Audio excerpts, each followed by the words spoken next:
Тансек Кавиевич Нижмеддинов, ученый, радиофизик. Сания Махмутовна Ахтямова, врач. Кави Нижмеддинову 18 лет. Уроженец Нижегородской губернии, выпускник Симбирского педагогического училища, приезжает в Казань. С 1919 года город становится его судьбой.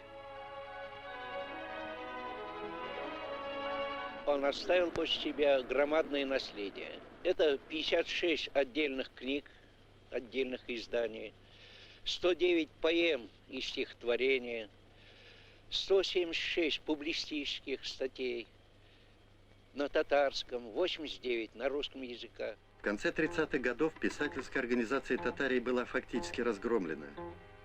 Более 2 лет Кави Наджми борется за свое освобождение. И лишь 30 декабря 1939 года он вышел на свободу. 24 июня 1941 года в газете «Экзил Татарстан» было напечатано стихотворение Кави Наджми «Смерть фашизму». Писатель работает ответственным редактором татарского радио, активно включается в агитационно-пропагандистскую деятельность Союза писателей. В марте 1943 года в центральных газетах публикуется письмо к фронтовикам-татарам. Кави Наджми был одним из инициаторов этого пламенного послания.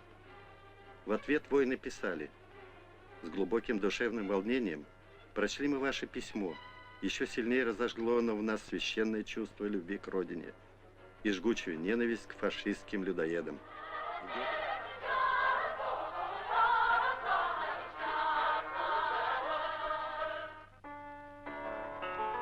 Итоговым событием в жизни Кави Наджми стал Второй Всесоюзный съезд советских писателей, на котором вновь прозвучало его выступление.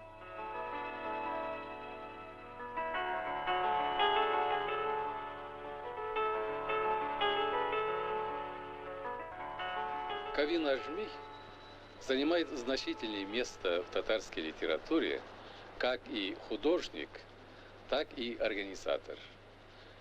Его произведения, повести, романы, одновременно он был поэтом, и сегодня не потеряли своего значения